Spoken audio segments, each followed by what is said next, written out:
গুণোত্তর দ্বারা দুইটা পদের অনুপাত বা ভাগফল যদি সর্বদা সমান হয় তাকে গুণোত্তর দ্বারা বলে। গুণোত্তর দ্বারা দুইটা গুরুত্বপূর্ণ সূত্র আছে, সূত্র দুটো হলো, প্রথমে আমাদের জানতে হবে n তম পদটা কত।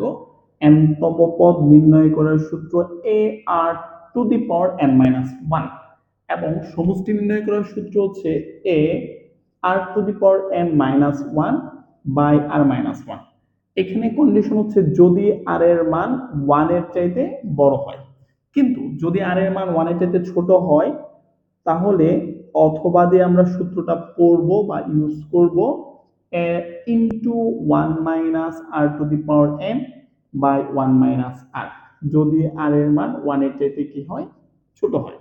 সমষ্টি নির্ণয়ের ক্ষেত্রে যদি r টা অবশ্যই গ্রেটার দেন অফ 1 হয় আমরা এটা ইউজ করব, লেস দেন অফ 1 হলে আমরা এটা ইউজ করব। অর্থাৎ যে বড়, যদি r বড় হয় তাহলে r প্রথমে, যদি 1 বড় হয় তাহলে 1 প্রথমে।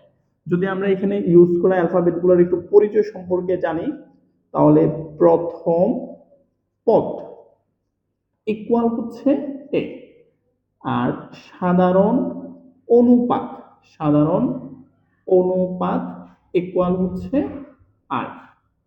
পদ সংখ্যা এটাকে আমরা মূলত n দিয়ে প্রকাশ করি, এবং n তম পদের সমষ্টি ইকুয়াল হচ্ছে s অফ n। s মানে সামেশন, যেটাকে আমরা বাংলায় সমষ্টি বলি।